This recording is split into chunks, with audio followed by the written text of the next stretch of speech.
Right, we are back, and I'm going to do a little close up here and show you a little bit of the double press, because it's kind of messy in there. There's a lot of piled up Apoxie Sculpt, and I just want to show a little closer detail of how to do it. So I have these two little ball tools, and I'm just going to press both of them together and kind of work my way around the sculpture. Anywhere I see a separation, like here, of the clay, I probably want to focus on that and maybe use the ball and drag. You see, as you drag gently, and I'm pressing behind so that it doesn't just topple over.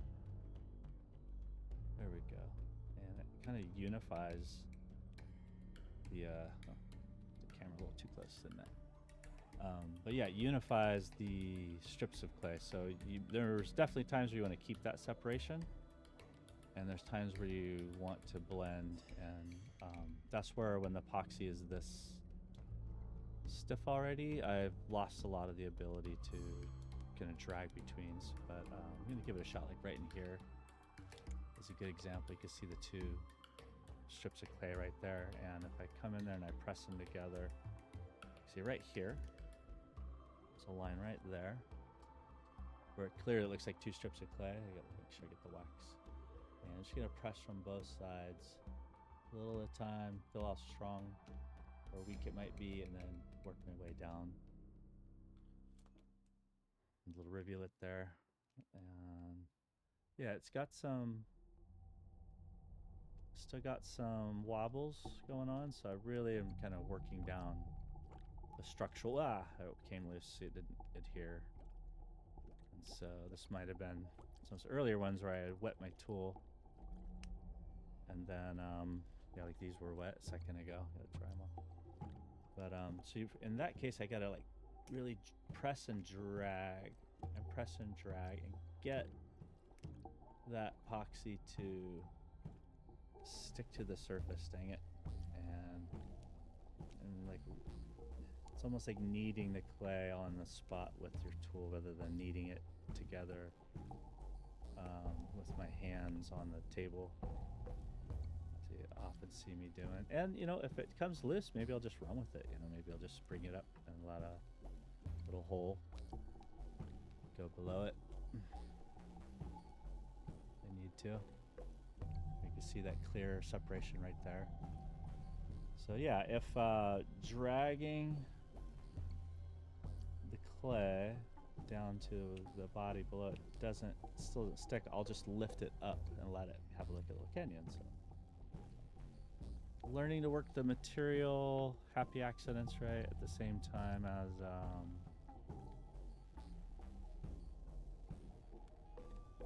helping with the material becoming part of the design. See, up here it's getting really stiff now.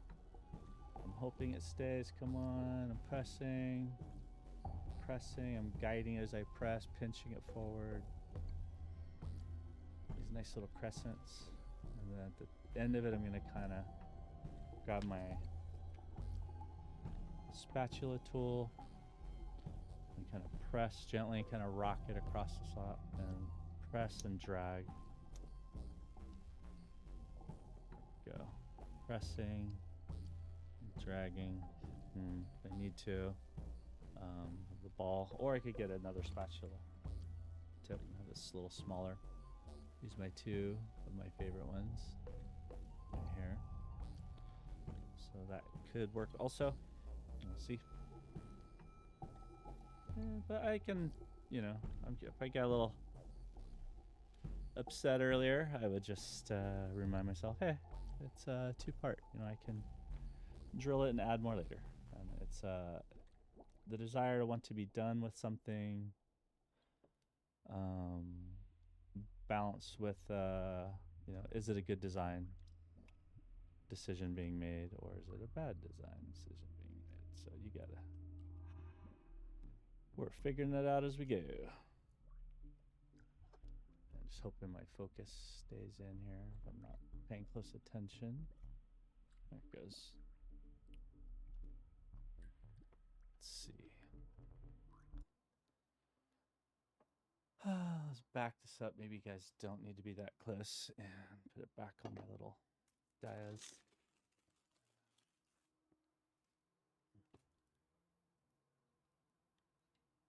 Here, back where we were. All right, and we'll do some bigger. See that writing in the background. My goodness. There. Okay, cool. It would suck as if I look away and then I look back and it turns out that it's like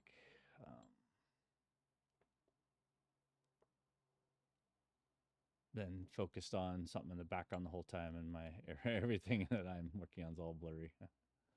Yeah, so that little lip right there, you know, if I can't squish them together, I'll be okay with it, and I'll just come back later and then the drill and the sander and kind of bring it. But I'll give it a little try here.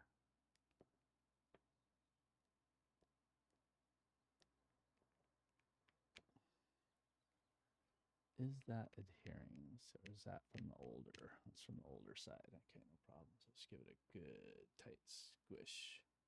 And as I'm squeezing, I'm pressing it back into the form to forcing it this way. I'm not just squishing together. I'm squishing it and I'm dragging it back because it is strong. I'll say that about the Apoxie Sculpt. It is strong stuff, and really impressed with its durability. Keep it out of the sun. It's not outdoor sculpture quality. You know, it's not like concrete or stone or ceramic, but it's pretty darn durable. There we go. This little tip right here. Make my way around the little kind of mycelium / dendrite tendrils that I talked about earlier. I'll plan on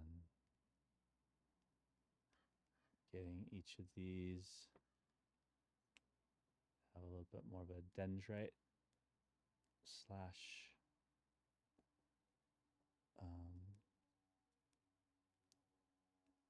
mycelium root and hyphae look to them. Back to the sun.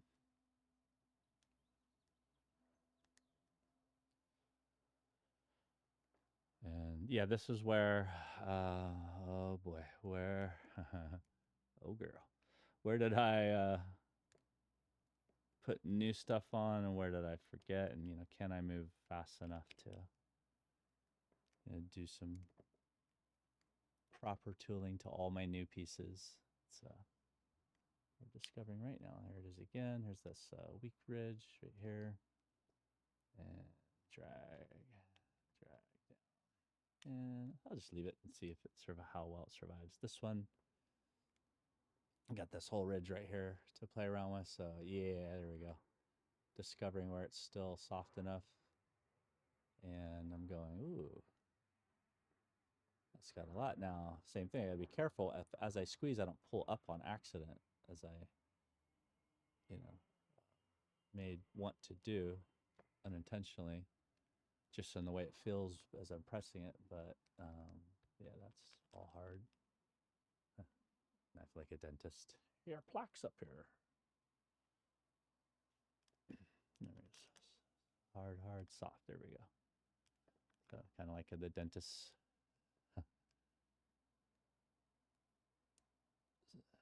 Surfing around, trying to find out where the plaque is, where there's cavities. Trying to find where the clay is still soft enough to do some fun shaping and tooling without, and making it stronger and strengthening it without making it weaker.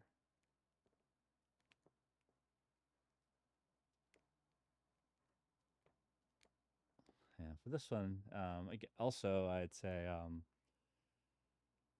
if you're impatient like I was and you mix a lot to start and then you have to go back to it, working any kind of clay when it's too hard is really bad for your hands, fingers.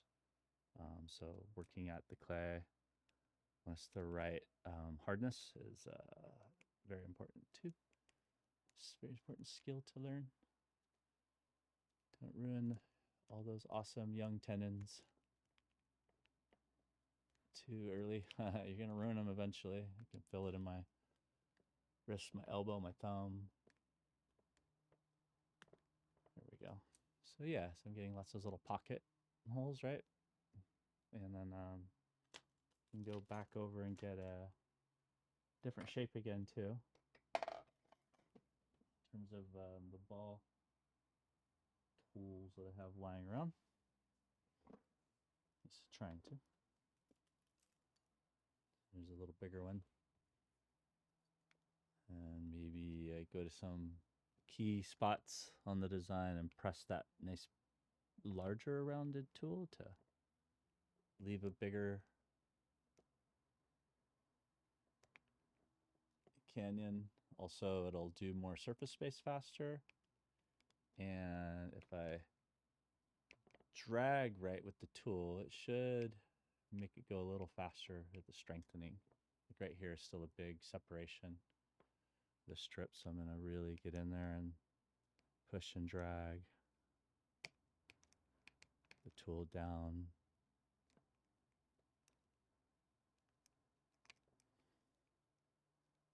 Oops, yeah, see that's popping loose, so I gotta click and drag it down.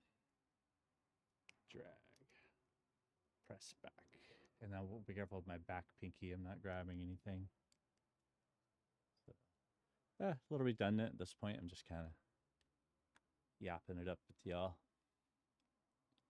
Hope everyone's having an awesome summer. I'll go live maybe after 4th of July once I have my new audio setup is comfortable, and I have a series we're gonna do. We're gonna do the skull, we're gonna do claws, fangs, teeth, and nails as a unit. We'll do the skull and play around with a bunch of different skulls that you can then pop the teeth into. Same thing after we do claws and hooves and things like that, we'll do the feet and the hands. And so hopefully each of those will be little 30, probably 30 minute to an hour exercises, and we'll work that out with the Maid Museum, and we can have some more free workshops to do this summer for anyone that wants to make animals, creatures, and monsters.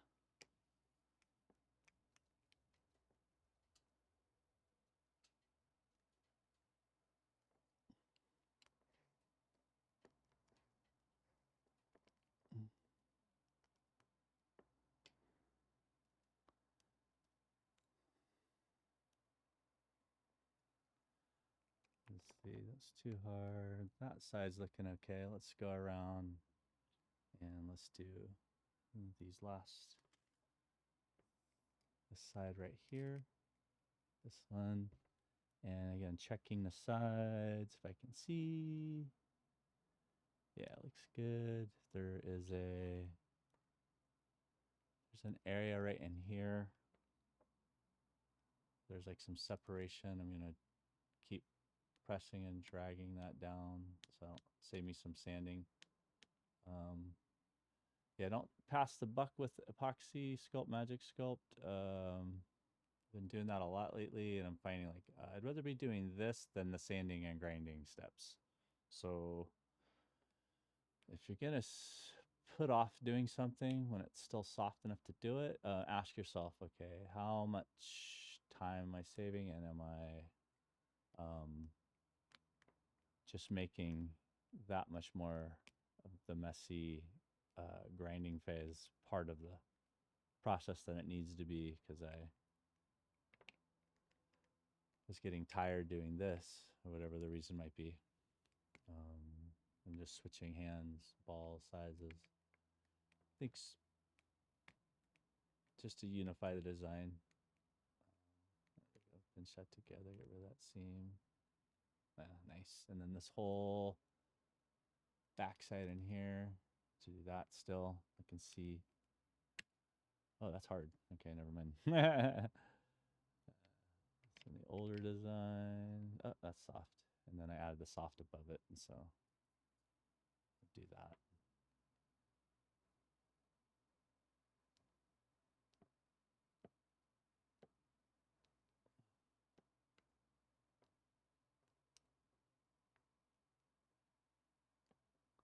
And then I think as you get closer to the tips, the edge, maybe that's where the little crenellations, the little scooped round impressions I'm making.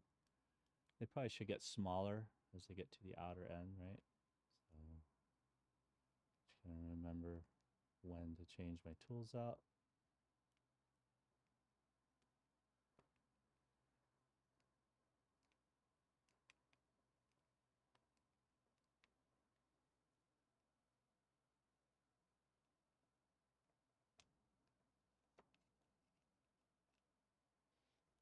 And come this last bit here. Looks like any of that soft? Oh, maybe it is.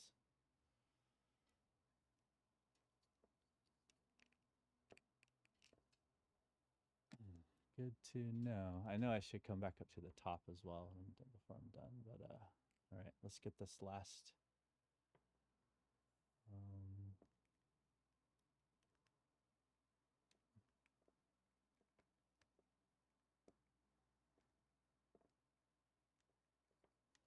this last big strip back here. Yeah, still playing with that loose piece, but right here, I think this one has the least amount of tooling done. Yeah, morel mushrooms are cool. A lot of fun studying. Mushrooms in general have a incredible variety of shapes and sizes, and it's crazy to think they're just the fruit. They're not even the main form of the fungus. They're just the mycelium underground is. And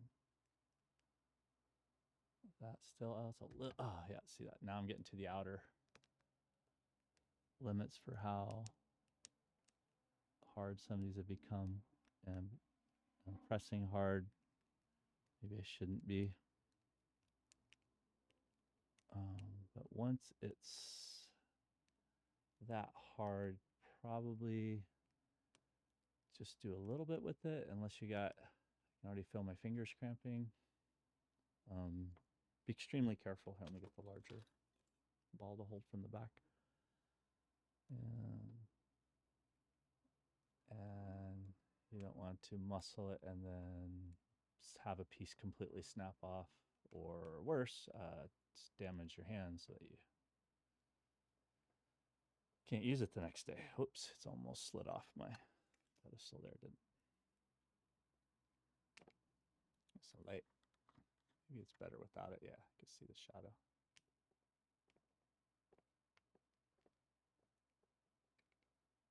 Oh boy, yeah, that's got to go. Right back here, this whole piece is all separated, so I'm gonna just use the tool from one side. I'm pushing back mostly. There you can see the line right there. So I'm going to take the smaller ballpoint and I'm just going to really push that cavity shut. This will make for some great detail. Another thing you'll learn working with handheld mediums like this, what's really fun is painting, doing like dry brushes to bring out the basically cavity masks or ambient occlusion we do in digital. You need to have a real sculpture to play around with, then you can do some washes, dry brushing, and airbrush techniques, so that when you sit back down with, say, something like Substance, which tries to do all the painting for you, which is really sad, but you'll be able to master some techniques hopefully a little bit better. Yeah, right here, this layered part, I didn't tool it soon enough, so I have to bite the bullet and muscle this a little bit, or run the risk. You know, I could, there's some metal showing. I could go back and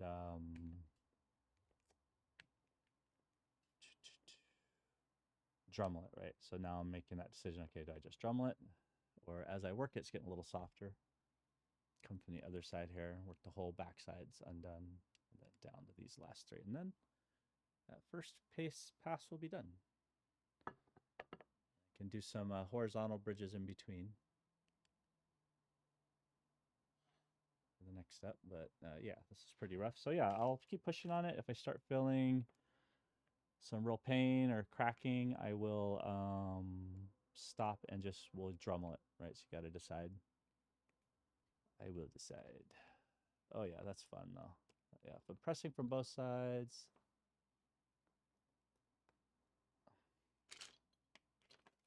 It's working pretty good so far. And if I just put, oh yeah, it's came free. Dang. Push and drag, drag, push and drag. See, like physics, gravity, the density, the weight of this thing blended together with creativity. This is so fun. And although, you know, being on the computer has its challenges as well. It's different, very different to have this, all these physical tools and limitations are adding to my design. It's going to have so much more richness and texture to it when I paint it than if I had just done pure digital. And I will replicate many of these techniques. There we go, right there. I'll replicate as many of these techniques digitally as I can remember to. So I'll write down after this recording, you know, these double press, the bulging when I press. There's a gravity setting in ZBrush, which is pretty freaking amazing to think about. Yeah, we'll actually set, you know, it's made for sculptors, so they put a pretty good amount of effort in there trying to make it actually emulate and simulate, you know, the pattern brushes and all that good stuff. Come around the other side here.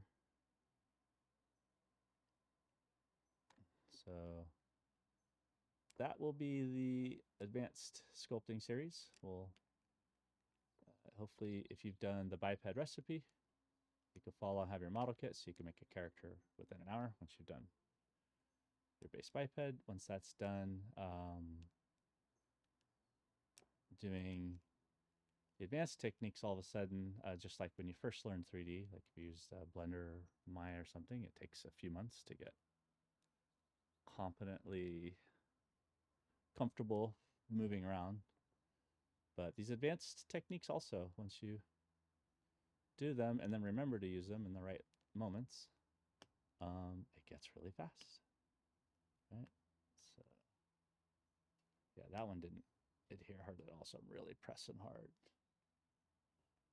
And yeah, remembering that that's a loose piece. When I go back to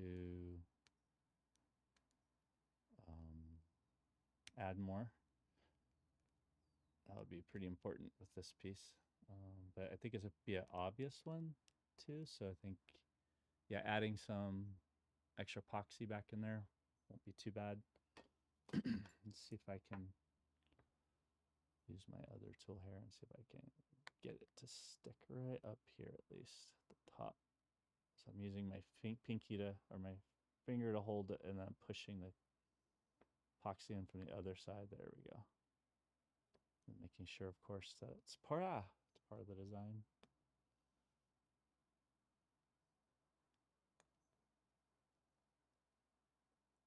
There we go.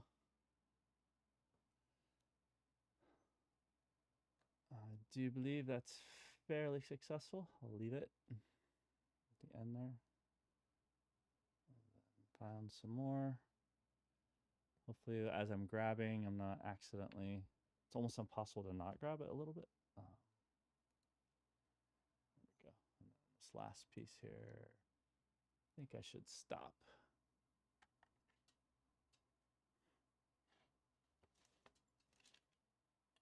Let's see.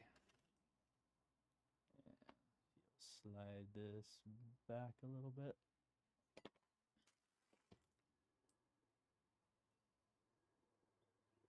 I'm gonna leave it on his head. I was also in the habit of taking pieces on and off and moving around. If you got little tiny pieces of Apoxie Sculpt or Magic Sculpt or Costco hanging off like that, and there's no wire, there's no armature in there, let them cure first before you go moving stuff around. Okay, his little main fin in the front here is getting a little beat up, and I extend a piece here to here across, and then I'm gonna do some more horizontal pieces across there, and then we'll take a look here at the very tip top where I did add some clay and see if anything's still soft enough. This should be a nice easy press to do on the top. So I'm gonna get my smallest tool available, and if there's any soft pieces pressable,